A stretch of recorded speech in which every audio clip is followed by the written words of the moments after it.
नमस्कार, मेरा नाम अभिषेक है और आप देख रहे हैं हमारा YouTube चैनल पब्लिक वाणी। मोदी मंत्रिमंडल में अगले सप्ताह विस्तार की संभावना है और इस विस्तार में बिहार से कई चेहरे को शामिल करने के लेकर अनुमान लगाया जा रहा है और कुछ के नाम आगे भी चल रहे हैं। इसमें कुछ चर्चित चेहरे हैं और कुछ गुमनाम चेहरे भी हैं। आखिर ये कौन लोग हैं, हम आपको इस वीडियो में आगे बताने की कोशिश करेंगे, लेकिन उससे पहले हम आपको ये बताते हैं कि आखिर मोदी सरकार को मंत्रिमंडल में विस्तार की क्या जरूरत पड़ गई। दरअसल केंद्रीय मंत्रिमंडल में प्रधानमंत्री समेत 82 मंत्री बनाए जा सकते हैं, लेकिन मौजूदा मोदी सरकार में सिर्फ 60 मंत्री हैं। सिर्फ 60 मंत्री इसलिए हैं क्योंकि बीजेपी से शिवसेना ने अपना नाता तोड़ लिया था। अकाली दल ने किसान बिल के मुद्दे पर एनडीए से अपना नाता तोड़ लिया था और उनके बाद कुछ जो मंत्री हैं उनका निधन भी हो गया था, जैसे कि रामविलास पासवान का निधन हो गया था, केंद्रीय राज्य मंत्री सुरेश अंगड़ी का निधन हो गया था, श्रीपद नायक जो सड़क दुर्घटना में घायल हो गए थे, उनकी पत्नी का मृत्यु हो गया था, वो भी अभी तक स्वस्थ नहीं हो सके हैं, उन्होंने भी अपना मंत्री पद छोड़ दिया है। तो इन लोगों से की वजह से जो मंत्री पद खाली हुए हैं, इनका अतिरिक्त प्रभार कई और मंत्रियों के पास अभी दिया गया है। तो इन सारी चीज़ों को देखते हुए ही नरेंद्र मोदी सरकार को मंत्रिमंडल विस्तार करना पड़ रहा है और मंत्रिमंडल विस्तार की वजह कुछ एक दो और भी है, जैसे कि कई लोग हैं जो अभी दूसरी पार्टियों से आए हैं, जैसे कि कांग्रेस से आए हैं या क्षेत्रीय दलों से आए हैं, तो उन्हें भी जो है अब समायोजित करना है इनमें, क्योंकि उन लोगों ने दूसरे राज्यों में बीजेपी की सरकार बनाने में मदद की, जैसे ज्योतिरादित्य सिंधिया ने मध्य प्रदेश में बीजेपी की सरकार बनाने में मदद की, तो इन लोगों को अब इनाम मिलने की संभावना है।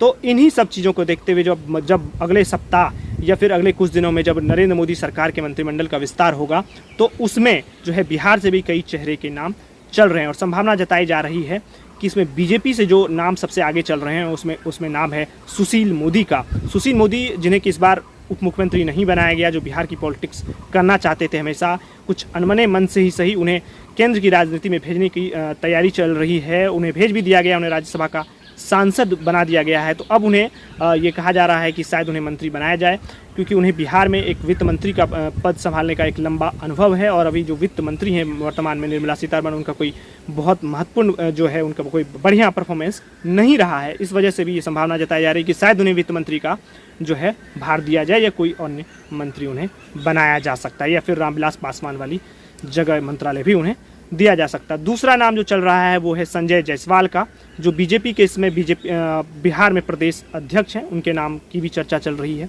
उसके बाद बात करते हैं जदयू की तरफ से, क्योंकि जदयू जो है जब नरेंद्र मोदी सरकार का मंत्रिमंडल का गठन हो रहा था पहली बार दूसरे कार्यकाल में, तो उस वक्त जो है जदयू सरकार में शामिल नहीं हुई थी, क्योंकि जदयू को सिर्फ एक ही मंत्री पद ऑफर किया गया था और जदयू ने इसे लेने से मना कर दिया था। अब जो है जदयू को 2 मंत्री पद का ऑफर आ रहा है। हालांकि जदयू ये कह रही है कि उन्हें कम से कम 3 पद मिले, 2 कैबिनेट का और 1 राज्य मंत्री का। तो जदयू की तरफ से जो नाम चल रहे हैं उनमें नाम है जदयू के वर्तमान में भी राष्ट्रीय अध्यक्ष आरसीपी सिंह का, दूसरा ललन सिंह का, जो नीतीश कुमार के बेहद ही करीबी हैं, तीसरा नाम जो चर्चित नाम नहीं है लेकिन एक बहुत महत्वपूर्ण नाम है, संतोष कुशवाहा का नाम चल रहा है, जो पूर्णिया से सांसद।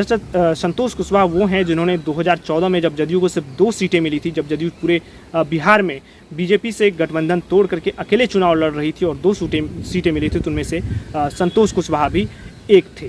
तो संतोष कुशवाहा पिछड़ी जाति से भी आते हैं। तो नीतीश कुमार की ये राजनीति है कि वो अगड़े और पिछड़े को इस मंत्रिमंडल विस्तार के जरिए भी साधने की कोशिश करना चाहते हैं। आप क्या सोचते हैं इस मसले पर? क्या चिराग पासवान को भी मंत्रिमंडल में जगह मिल सकती है? क्या नरेंद्र मोदी उनके लिए भी कुछ सोच रहे होंगे, क्योंकि उन्होंने नीतीश कुमार को काफ़ी डैमेज किया था बिहार विधानसभा चुनाव में, तो शायद क्या उन्हें कोई फ़ायदा मिलेगा या नहीं मिलेगा? क्या उनके पिता की जगह उन्हें मंत्री बनाया जा सकता है या नहीं? आप क्या सोचते हैं इस पूरे मसले पर? अपनी राय ज़रूर रखिएगा कमेंट बॉक्स में। अगर आपको हमारा वीडियो पसंद आए तो हमारे चैनल को सब्सक्राइब करिए और बेल आइकन को प्रेस कर दीजिए। आपका बहुत बहुत धन्यवाद।